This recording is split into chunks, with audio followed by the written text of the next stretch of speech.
Hello बच्चों, welcome to online study at the Ashadeep international school English medium standard first. आज हम उसमें पढ़ेंगे विषय हिंदी, जिसमें हम पढ़ेंगे व्याकरण। व्याकरण का पाठ है 2, जिसका नाम है हिंदी वर्णमाला। अभी बच्चों देखो, हम हिंदी वर्णमाला पढ़ ही रहे हैं। आ की मात्रा, ई की मात्रा, मात्राएं पढ़ रहे हैं ना, तो ये हमें पूरी हिंदी वर्णमाला पढ़नी है। तो अपनी भाषा में बातचीत करने के लिए हम जिन ध्वनियों की सहायता लेते हैं वे ध्वनियाँ वर्ण कहलाती है। बच्चों, हमने चैप्टर 1 पढ़ा था ना, जिसमें क्या था, भाषाएं। तो हमने पढ़ा कि भाषा के मुख्य प्रकार कितने हैं, 2 है, मौखिक और लिखित। तो हम जब मौखिक है तो हम कुछ बोलते हैं, आप समझते हो, फिर हम कुछ लिखते हैं। तो ये सब सुनने और लिखने में जिसका उपयोग होता है वो क्या है, वर्ण है। कि वर्ण के उपयोग करके हम कुछ भी बोलते हैं या लिखते हैं। क्या करते हैं, बोलते हैं या लिखते हैं। तो ये बोलने के लिए जो अभी मैं बोल रही हूँ, आप सुन रहे हो, वो जिस ध्वनियों की सहायता हम उपयोग ले रहे हैं वो वर्णमाला। जब इन वर्णों को एक साथ क्रम से लिखते हैं या बोलते हैं तब इसे वर्णमाला कहते हैं। कि जब इस वर्णों को हम एक साथ एक क्रम से लिखते या बोलते हैं तो इसको वर्णमाला बोलते हैं। जब अभी हम बोल रहे हैं तो वर्ण कैसे है, लाइन में नहीं है। जो भी हमें बोलने के लिए उपयोग किया जाता है, देखो बच्चों, यहाँ पे शब्द है अपनी, तो ये लाइन में नहीं है। क्या है कि शब्द की जिस जरूरत है उसी हिसाब से लिए गए हैं। तो वर्णों का यह समूह वर्णमाला कहलाता है। कि जब हम ये वर्णमाला बोलते हैं एक साथ क्रम में, तो ये सब समूह को हम वर्णमाला कहते हैं। हिंदी की भी अपनी वर्णमाला है, हिंदी है उसकी भी अपनी वर्णमाला है। देखो बच्चों, गुजराती की वर्णमाला है क ख ग, वैसे इंग्लिश की वर्णमाला है ABCD, वैसे ही हिंदी की भी अपनी वर्णमाला है। यह वर्णमाला इस प्रकार है, यह वर्णमाला है हिंदी की, वो इस प्रकार है। उसमें है अ, आ, ई, उ, रू, ए, ओ, और अह। ये क्या है, हिंदी की वर्णमाला। उसके बाद अब बच्चों इसको पढ़ते हैं क ख ग घ ङ च छ स ह ट ठ ड ढ ण त थ द ध न प फ ब भ म य र ल व श क्ष ह क्ष त्र ज्ञ। ये सारी हमने अ से लेकर ह तक जो पढ़ा वो सारी क्या है, वर्णमाला है। क्या है, वर्णमाला।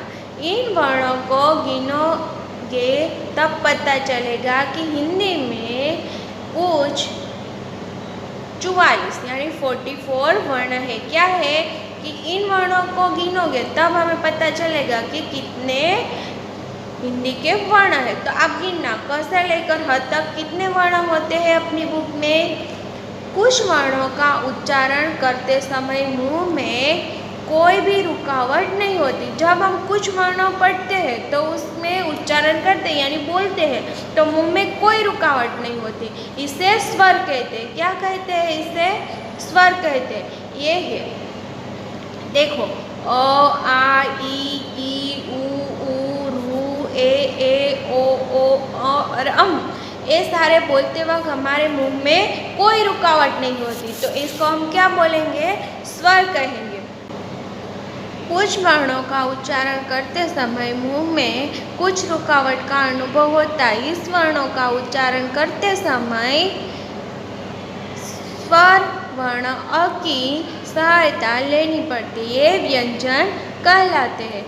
कि जब हम स्वर पढ़ते हैं तब उसमें मुंह की कोई रुकावट नहीं होती, पर क से लेकर ह तक हम पढ़ेंगे तो उसमें अ की मात्रा अ की सहायता लेनी पड़ती है। अ की तो कोई मात्रा नहीं होती, पर अ की सहायता लेनी पड़ती है। हम व्यंजन अ के बिना नहीं बोल सकते, यानी स्वर के बिना व्यंजन का उच्चारण नहीं हो सकता, तो इसको हम बोलेंगे व्यंजन।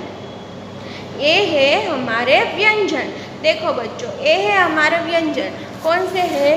क से लेकर ह तक के हमारे सारे व्यंजन है। क्या है? हमारे व्यंजन है। क से लेकर ह तक के, लास्ट में 3 है वो नहीं है, पर क से लेकर ह तक के हमारे व्यंजन है।